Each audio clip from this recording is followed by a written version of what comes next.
अधिकार खोकर बैठे रहना यह महादुष्कर्म है। न्यायार्थ अपने बंधु को भी दंड देना धर्म है। मैथिली शरण गुप्त जी की इन्हीं पंक्तियों के साथ आज की कक्षा का हम आरंभ करते हैं। हिंदी साहित्य की महत्वपूर्ण प्रश्नोत्तरी में आप सभी का हार्दिक स्वागत और अभिनंदन है। आज की कक्षा में आपको 30 सेकंड मिलेंगे दोस्तों, जिसमें आपको प्रश्न भी सुनना है और उत्तर भी देना है। तो आइए बिना किसी विलंब के हम अपने प्रश्नोत्तरी की तरफ अग्रसर होते हैं। पहला प्रश्न है, अतीत के चलचित्र के रचयिता कौन है? अतीत के चलचित्र के रचयिता कौन है? इसके रचनाकार वही है दोस्तों जिन्हें आधुनिक युग की मीरा के नाम से भी जाना जाता है तथा जिन्हें उनकी प्रसिद्ध रचना काव्य संग्रह यामा पर ज्ञानपीठ पुरस्कार मिला है। सभी लोग अतिशीघ्र ही उत्तर दीजिए दोस्तों। आइए देख लेते हैं उत्तर को। उत्तर है महादेवी वर्मा। अगले प्रश्न को देखते हैं। अशोक के फूल निबंध संग्रह के रचनाकार कौन है? अशोक के फूल निबंध संग्रह के रचनाकार कौन है? दोस्तों यह वही रचनाकार हैं जिनकी बहुत प्रसिद्ध रचना कुटज है। जिनकी बहुत प्रसिद्ध रचना कुटज है। आप लोग जल्दी जल्दी उत्तर दीजिए दोस्तों, समय बहुत अल्प है। उत्तर देख लेते हैं दोस्तों।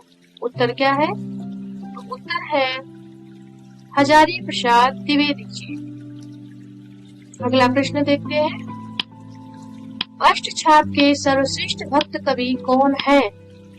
अष्टछाप के सर्वश्रेष्ठ भक्त कवि कौन है? तो दोस्तों आपको स्पष्ट होगा कि अष्टछाप के कवियों में 8 की संख्या पाई जाती है, जिसमें 4 वल्लभाचार्य के शिष्य हैं और 4 विठलनाथ के शिष्य हैं। तो आप सभी लोग बताइएगा कि अष्टछाप के सर्वश्रेष्ठ भक्त कवि कौन है? समय बहुत अल्प है। आइए उत्तर देख लेते हैं। सूरदास अष्टछाप के सर्वश्रेष्ठ भक्त कवि कौन है? तो उत्तर है सूरदास। अगला प्रश्न देखते हैं। आशु काव्य के रचयिता कौन है? आप सभी लोग फटाफट उत्तर दीजिए। आशु काव्य के रचयिता कौन है? और आपको एक इसकी विशेषता बता दें दोस्तों कि आशु एक रात की रचना है, अर्थात कि इसको एक रात में ही लिखा गया है और ये उसी रचनाकार की रचना है जिन्हें कामायनी पर मंगला प्रसाद पारितोषिक पुरस्कार मिला है। आइए दोस्तों उत्तर देख लेते हैं। उत्तर है जयशंकर प्रसाद। अगला प्रश्न देखते हैं। एक नार पिया को भानी तनबा को सगरा ज्यों पानी, यह पंक्ति किस भाषा की है? दोस्तों आप लोग फटाफट उत्तर दीजिए कमेंट बॉक्स में। एक नार पिया को भानी तनबा को सगरा ज्यों पानी, यह पंक्ति किस भाषा की है? आप लोग फटाफट उत्तर दीजिए कमेंट बॉक्स में। समय बहुत अल्प है दोस्तों। आइए उत्तर देखते हैं। उत्तर है ब्रज भाषा। तो यह पंक्ति किस भाषा में है? ब्रज भाषा में है। अगला प्रश्न देखते हैं। कामायनी किस प्रकार का ग्रंथ है? कामायनी किस प्रकार का ग्रंथ है? आप सभी लोग बताइएगा कि कामायनी किस प्रकार का ग्रंथ है।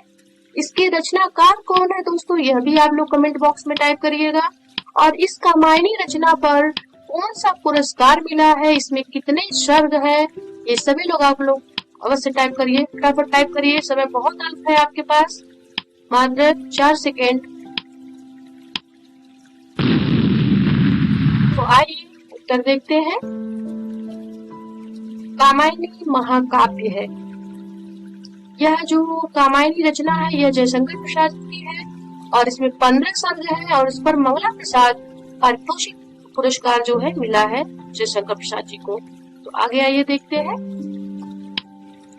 गागर में सागर भरने का कार्य किस कवि ने किया है? गागर में सागर भरने का कार्य किस कवि ने किया है? तो ये ध्यान रखिएगा दोस्तों, ये कार्य उन्हीं ने किया है जिनके दोहे बहुत प्रसिद्ध हैं, और उनकी दोहों की संख्या बताइएगा दोस्तों, और वो रीतिकालीन कवि हैं। यह भी मैं आपको स्पष्ट कर रही हूँ। बहुत शीघ्र उत्तर दीजिए, समय बहुत कम है दोस्तों। बिल्कुल जल्दी जल्दी उत्तर दीजिए आप सभी लोग। आइए उत्तर देख लेते हैं दोस्तों। बिहारी लाल। गागर में सागर भरने का कार्य किस कवि ने किया? तो बिहारी लाल ने किया है। इनके लिए बहुत प्रसिद्ध है कि सत सैया के दो हरी जीव नावक के तीर, देखन में छोटन लगे घाव करे गंभीर। इसे भी आप सभी लोग जान लीजिएगा। तो आइए अब आगे बढ़ते हैं अगले प्रश्न की तरफ। गाथा गाहा कहने से किस लोक प्रचलित काव्य भाषा का बोध होता है? यह आप सभी लोग पढ़े होंगे दोस्तों, फटाफट उत्तर दीजिए। आपके पास समय बहुत अल्प है दोस्तों। और यह भी बताइएगा कि जैसे दोहा या दोहा कहने से प्राकृत का बोध होता है, वैसे गाथा या गाहा कहने से किसका बोध होता है? आप लोग फटाफट बताइए दोस्तों।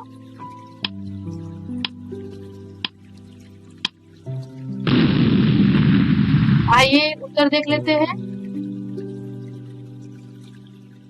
प्राकृत का। दोस्तों इसके पहले मैंने शायद कुछ अलग ही स्पष्ट कर दिया था। जैसे दोहा या दोहा कहने से अपभ्रंश का बोध होता है, वैसे गाथा या गाहा कहने से प्राकृत का बोध होता है, ऐसा प्रश्न था। तो आइए अब अगला प्रश्न देख लेते हैं। घनिष्ठ की शुद्ध उत्तरावस्था क्या है? घनिष्ठ की शुद्ध उत्तरावस्था क्या है? आप सभी लोग उत्तर दीजिए फटाफट, समय बहुत अल्प है आपके पास। और दोस्तों अगला इसी में एक प्रश्न और आप लोग बताइएगा कि ऋजु का विलोम क्या होगा? ऋजु का विलोम क्या होगा दोस्तों? आप लोग फटाफट उत्तर दीजिए। घनिष्ठ की शुद्ध उत्तरावस्था क्या है? आपका समय पूर्ण हुआ। आइए उत्तर देख लेते हैं। घनिष्ठ की शुद्ध उत्तरावस्था को कहते हैं घनिष्ठतर। अगला प्रश्न देखते हैं। चारु शब्द की शुद्ध भावात्मक संज्ञा क्या है? चारु शब्द की शुद्ध भावात्मक संज्ञा क्या है? समय बहुत अल्प है, फटाफट उत्तर दीजिए आप सभी लोग। और ये बताइएगा दोस्तों कि चारु शब्द का अर्थ क्या होता है? चारु का अर्थ क्या होता है? आप सभी लोग ये भी टाइप करिएगा। चारु चंद की चंचल किरणें खेल रही थी जल थल में, ये भी बताइएगा ये पंक्ति किसकी है दोस्तों? समय बहुत अल्प है, समय आपका पूर्ण। आइए इसके उत्तर को देखते हैं। चारु शब्द की शुद्ध भावात्मक संज्ञा क्या है? तो चारुता।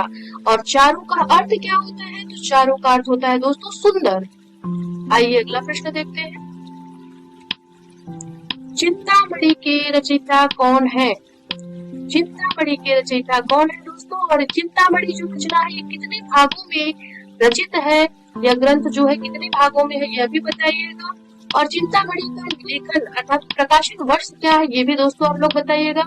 यह उन्हीं की रचना है जिन्हें आलोचना के क्षेत्र में बहुत ही विशिष्टता प्राप्त है। आप सभी लोग फटाफट उत्तर दीजिएगा, आपका समय पूर्ण हुआ। आइए उत्तर देख लेते हैं। आचार्य रामचंद्र शुक्ल। तो चिंतामणि के रचयिता कौन है? आचार्य रामचंद्र शुक्ल जी हैं। आइए आगे देख लेते हैं। जो अपनी जान खपाते हैं उनका हक उन लोगों से ज्यादा है जो केवल रुपया लगाते हैं। यह कथन गोदान के किस पात्र का द्वारा कहा गया है? तो ये ध्यान रखिएगा, ये बहुत महत्वपूर्ण कथन है दोस्तों, और बार बार परीक्षा में आया हुआ है। जो अपनी जान खपाते हैं उनका हक उन लोगों से ज्यादा है जो केवल रुपया लगाते हैं। तो यह कथन गोदान के किस पात्र द्वारा कहा गया है? समय आपका। आइए उत्तर देखते हैं। तो उत्तर है महतो। उत्तर किसका है? उत्तर इसका है महतो। महतो ने यह कथन कहा है। आगे देख लेते हैं। जो जिण सासण भास्यु सुमय कहियड सारू जो पालय सही भाव करी सूतरी पावई सा पारो। इस दोहे के रचनाकार का नाम क्या है? जो जिण सासण भास्यु सुमय कहियउ सारू जो पालय सही भाव करी सूतरी पावई पारो। तो आप लोग फटाफट उत्तर दीजिए, समय बहुत अल्प है, समय आपका। आइए इसके रचनाकार को देख लेते हैं। इसके रचनाकार है देवसेन। इसके रचनाकार कौन है? तो देवसेन है। आगे देखते हैं। झरना। झरना काव्य संग्रह के रचयिता कौन है? तो झरना काव्य संग्रह के रचयिता दोस्तों वही है जिन्होंने एक रात में आंसू नामक काव्य को लिखा, जिन्होंने कामायनी नामक महाकाव्य को लिखा और जिन्हें बहुत सारे पुरस्कार भी मिले हैं दोस्तों, जिन्हें झारखंडी नाम से भी जाना जाता है और कलाधर के नाम से भी जाना जाता है। दोस्तों आइए, आपका समय बहुत ही अल्प है, समय पूर्ण हुआ। देख लेते हैं इसका उत्तर क्या है। उत्तर है जयशंकर प्रसाद। झरना को छायावाद का मैनिफेस्टो भी कहा जाता है। दोस्तों आप लोग ध्यान रखिएगा कि जयशंकर प्रसाद इसके रचनाकार हैं। आइए आगे देखते हैं। दुरित दुख दैन्य न थे जब ज्ञात अपरिचित जरा मरण पात। इस पंक्ति के रचनाकार कौन है? दुरित दुख दैन्य न थे जब ज्ञात अपरिचित जरा मरण पात। इस पंक्ति के रचनाकार कौन है दोस्तों? समय बहुत अल्प है, आप लोग फटाफट उत्तर दीजिए। आप लोग बताइए कि ये पंक्ति किसकी है। समय आपका दोस्तों अब पूर्ण होगा और आइए उत्तर देखते हैं।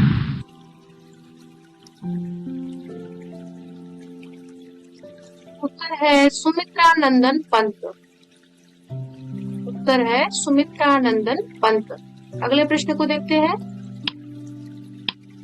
देखन जो पाऊं तो पठाऊं जम लोक हाथ जो न लगाऊं वार करूं एक कर को। ये पंक्तियां किस कवि द्वारा सृजित है? पुनः देख लेते हैं। देखन जो पाऊं तो पठाऊं जम लोक हाथ दूजो न लगाऊं वार करो एक कर को। ये पंक्तियां किस प्रसिद्ध कवि द्वारा सृजित है? समय बहुत अल्प है दोस्तों, फटाफट आप लोग उत्तर दीजिए। आइए उत्तर देख लेते हैं। नाभादास। उत्तर है नाभादास। आगे प्रश्न देखते हैं।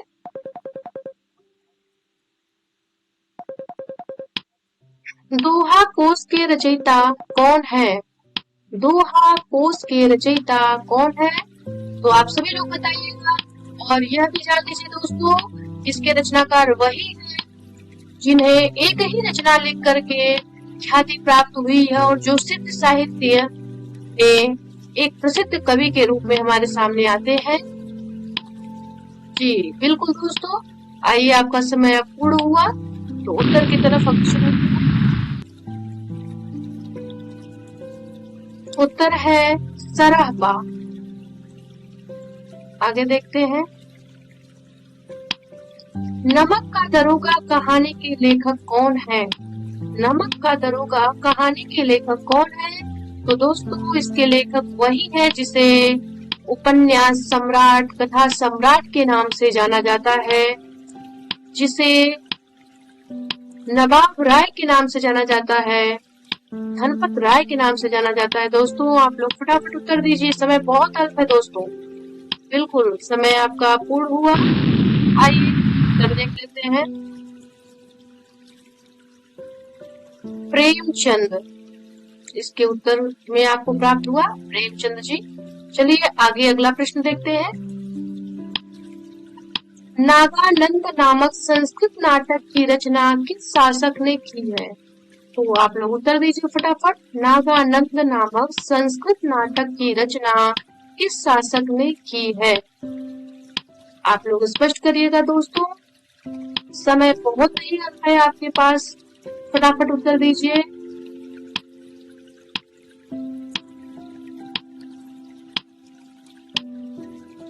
समय पूर्ण हुआ आपको। तो आइए उत्तर देख लेते हैं। उत्तर है हर्षवर्धन ने। नागानंद नामक संस्कृत नाटक की रचना किसने किया है? तो हर्षवर्धन ने किया है। आगे अगला प्रश्न देखते हैं। प्रश्न है नाट्य शास्त्र की रचना किसने की है? दोस्तों यह रचना उन्होंने ही की है जो रस के प्रवर्तक या प्रतिष्ठापक के रूप में हमारे सामने आते हैं तथा जिनकी रचना बहुत ही प्रसिद्ध है ये नाट्य शास्त्र। और इसमें कितने अध्याय हैं दोस्तों ये बताइएगा। और इस रचना में उन्होंने अलंकार की संख्या कितनी मानी है ये भी बताइएगा। समय आपका पूर्ण हुआ दोस्तों। उत्तर है भरत मुनि। ये ध्यान रखिएगा कि दोस्तों इसमें नाट्य शास्त्र में उन्होंने 4 अलंकारों को मान्यता दी है, बाकी अलंकारों को नहीं दी है। और अध्याय की दृष्टि देखें तो 36 अध्याय है इसमें। आगे बढ़ते हैं।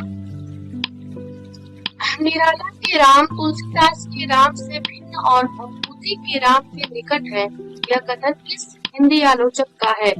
दोस्तों यह कथन उन्हीं का है जिन्होंने निराला की साहित्य साधना नामक पुस्तक लेखन किया है। तो आप सभी लोग बताइएगा इसके उत्तर में क्या होगा और कौन रचनाकार आएंगे जिनका जन्म भी 1912 में हुआ है दोस्तों। जी आइए उत्तर देख लेते हैं। डॉक्टर रामविलास शर्मा। तो डॉक्टर रामविलास शर्मा का जन्म कब हुआ है? 1912 में हुआ है दोस्तों। और निराला की साहित्य साधना नामक पुस्तक लिख करके इन्होंने आलोचना क्षेत्र में अपनी ख्याति को प्राप्त किया है। अगला प्रश्न देखते हैं। निरुत्तर शब्द का शुद्ध संधि विच्छेद क्या होगा? आप लोग स्पष्ट करिएगा निरुत्तर शब्द का शुद्ध संधि विच्छेद क्या है, तो ये बताइएगा दोस्तों। और ऐसे ही बताइएगा प्रत्येक में कौन सी संधि है दोस्तों, प्रत्येक में कौन सी संधि है? जी बिल्कुल, आपके पास समय बिल्कुल बहुत ही अल्प है, फटाफट उत्तर दीजिए आप सभी लोग। जी समय पूर्ण हुआ। तो आइए देख लेते हैं निरुत्तर शब्द का शुद्ध संधि विच्छेद क्या होगा। तो यह विसर्ग संधि के अंतर्गत आएगा। निह धन उत्तर निरुत्तर, निह धन उत्तर निरुत्तर। मैंने पूछा था दोस्तों प्रत्येक, तो प्रत्येक में आपका कौन सा संधि होगा? तो यड़ संधि होगा। प्रतिधन एक प्रत्येक, प्रतिधन एक प्रत्येक। आइए अगले प्रश्न की तरफ चलते हैं। निशा निमंत्रण की रचनाकार कौन है? निशा निमंत्रण के रचनाकार कौन है?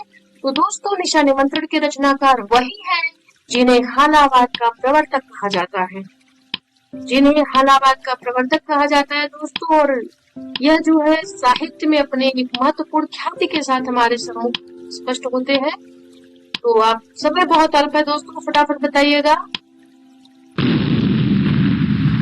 आइए आपका समय पूर्ण हुआ, उत्तर देख लेते हैं।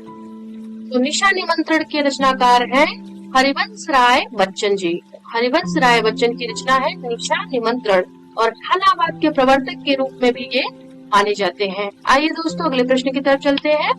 पंचवटी में कौन सा समास है? तो आप लोग सभी लोग बताइएगा पंचवटी में कौन सा समास है? पंचवटी में कौन सा समास है दोस्तों बताइएगा। जी समय बहुत अल्प है दोस्तों, बताइएगा। और पंचायत में दोस्तों बताइए कौन सा समास है? पंचायत, जैसे पंचवटी बताएंगे वैसे पंचायत बताइएगा। आपके पास समय बहुत अल्प है दोस्तों, जल्दी जल्दी उत्तर दीजिए। बिल्कुल समय पूर्ण हुआ। तो देखते हैं पंचवटी में कौन सा समास है, उत्तर देखते हैं। उत्तर है द्विगु समास। पंचवटी में पंचानाम वटानाम समाहारः, इसमें कौन सा समास है? तो इसमें पंचवटी में द्विगु समास है। और पंचायत मैंने पूछा था दोस्तों, पंचायत में कौन सा समास है? तो पंचायत में आपका बहुव्रीहि समास होगा दोस्तों, ध्यान रखिएगा। ये बहुत महत्वपूर्ण प्रश्न बनता है पंचायत का। आगे अगला प्रश्न देखते हैं। पद्मावत किसकी रचना है? पद्मावत किसकी रचना है? तो पद्मावत उसी की रचना है जिन्होंने अखरावट लिखा है, आखिरी कलाम लिखा है। आप लोग को स्पष्ट करना है कि आखिरी कलाम और अखरावट किसकी रचना है दोस्तों। फटाफट बताइएगा। जिनका जन्म जायस नगर में हुआ है आप लोग उत्तर दीजिए। बहुत अल्प समय है आपके पास। पद्मावत किसकी रचना है? समय हुआ पूर्ण आपका। आइए उत्तर देखते हैं। तो मलिक मोहम्मद जायसी की रचना है पद्मावत। इनका जन्म जो है जायस नगर मूर जन्म स्थाना। ये पंक्ति इनकी बड़ी प्रसिद्ध है कि जायस नगर जन्म स्थान, अर्थात कि इनका जन्म जो है जायस नगर में हुआ है। चलिए आगे स्पष्ट करते हैं अगला प्रश्न। परहित सरिस धर्म नहीं भाई, पर पीड़ा सम नहीं अधमाई। इस पंक्ति के रचनाकार कौन है? दोस्तों बहुत प्रसिद्ध रचनाकार हैं जिन्होंने रामचरितमानस ग्रंथ लिखा है, जो पूरे साहित्य जगत में ही नहीं लोक मानस के मन में बसा हुआ ग्रंथ है। दोस्तों आप लोग फटाफट उत्तर दीजिए। बिल्कुल, जो रामचंद्र शुक्ल के प्रिय कवि हैं, आप लोग उत्तर दीजिए फटाफट। जी समय हुआ पूर्ण आपका। आइए उत्तर देखते हैं। उत्तर है तुलसीदास। तो गोस्वामी तुलसीदास जी की ये पंक्तियां हैं। अगला प्रश्न देखते हैं। पल्लव की रचयिता कौन है? पल्लव की रचयिता कौन है? तो आप लोग बताइएगा। पल्लव के रचयिता वही है जिन्हें प्रकृति का सुकुमार कवि कहा जाता है। आप लोग स्पष्ट करिए पल्लव के रचयिता कौन है। जी बहुत ही समय अल्प है आपके पास और इनकी बड़ी प्रसिद्ध रचना है मौन निमंत्रण। तो आप लोग बताइए फटाफट। सुकुमार कवि के नाम से जाने जाते हैं। समय हुआ पूर्ण। पल्लव की रचयिता कौन है? तो पल्लव के रचयिता है सुमित्रा नंदन पंत। पल्लव के रचयिता कौन है? पल्लव के रचयिता है सुमित्रा नंदन पंत। अगले प्रश्न को देखते हैं। की माप है मलिनता, सुख का आलोचक है दुख, पुण्य की कसौटी है पाप। यह कथन स्कंदगुप्त नाटक के किस पात्र का है? दोस्तों आप लोग स्पष्ट करिए। स्कंदगुप्त नाटक किसके द्वारा लिखा गया? इसका प्रकाशन वर्ष क्या है? और स्कंदगुप्त के बाद आप चंद्रगुप्त नाटक भी स्पष्ट करिएगा। दोस्तों किसकी रचना है? तो समय बहुत अल्प है दोस्तों, फटाफट उत्तर दीजिए। बिल्कुल समय हुआ आपका पूर्ण। पवित्रता की माप मलिनता है, सुख का आलोचक है दुख, पुण्य की कसौटी है पाप। यह कथन स्कंदगुप्त नाटक के किस पात्र का है? तो यह कथन है देवसेना का। और ये ध्यान रखिएगा दोस्तों कि यह जो है स्कंदगुप्त कब लिखा गया था? तो स्कंदगुप्त जो है 1928 में लिखा गया था। और चंद्रगुप्त जो है वह किसकी रचना है? तो चंद्रगुप्त नाटक भी जयशंकर प्रसाद का है और स्कंदगुप्त भी जयशंकर प्रसाद का है। अगले प्रश्न को देखते हैं। प्रगतिवाद उपयोगितावाद का दूसरा नाम है। यह कथन किसका है? प्रगतिवाद उपयोगितावाद का दूसरा नाम है। यह कथन किसका है? आप लोग फटाफट उत्तर दीजिएगा दोस्तों और बताइएगा कि प्रगतिवाद की शुरुआत कब से कब माना जाता है, अर्थात कि प्रगतिवाद के बाद कौन सा वाद आता है और प्रगतिवाद का शुरुआत कब से कब माना जाता है। समय बहुत अल्प है। आइए दोस्तों देख लेते हैं। प्रगतिवाद उपयोगितावाद का दूसरा नाम है। यह कथन किसका है? यह कथन है नंद दुलारे वाजपेयी जी। नंद दुलारे वाजपेयी का जन्म 1906 ईस्वी में हुआ है दोस्तों, आप लोग ये भी ध्यान रखिएगा। और प्रगतिवाद का समय आप लोग फटाफट टाइप करिए दोस्तों। आइए अगले प्रश्न की तरफ चलते हैं। प्रभात फेरी काव्य के रचनाकार कौन है? प्रभात फेरी काव्य के रचनाकार कौन है दोस्तों? फटाफट उत्तर दीजिए, समय बहुत अल्प है आपके पास। और ये वही है जो साहित्य के लिए इन्हें पुरस्कार भी अनेक प्राप्त हुए हैं और जिसमें आप ले सकते हैं इन्हें ज्ञानपीठ पुरस्कार भी मिला है, साहित्य अकादमी पुरस्कार भी मिला है। फटाफट उत्तर दीजिए दोस्तों। जी समय हुआ पूरा आपका। उत्तर देख लेते हैं। प्रभात फेरी काव्य के रचनाकार कौन है? तो इसके रचनाकार है नरेंद्र शर्मा। तो दोस्तों आज सुपर 30 में आपको इतने महत्वपूर्ण प्रश्नोत्तरी के साथ हमने आपका अभिनंदन किया है कि आपको बहुत अच्छा लगा होगा आज के प्रश्नोत्तर में। और ऐसे ही महत्वपूर्ण प्रश्नोत्तरी को पाने के लिए दोस्तों आप प्रतिदिन हमारी कक्षा में उपस्थित होइए और अपने दोस्तों को भी जोड़िए, उन्हें भी यह लाभ हो। और साहित्य से संबंधित जितनी भी प्रतियोगी परीक्षाएं होती हैं दोस्तों, उनसे संबंधित सभी महत्वपूर्ण प्रश्नों से हम आपको अवगत कराएंगे। इसी के साथ धन्यवाद, नमस्कार दोस्तों। अगली कक्षा में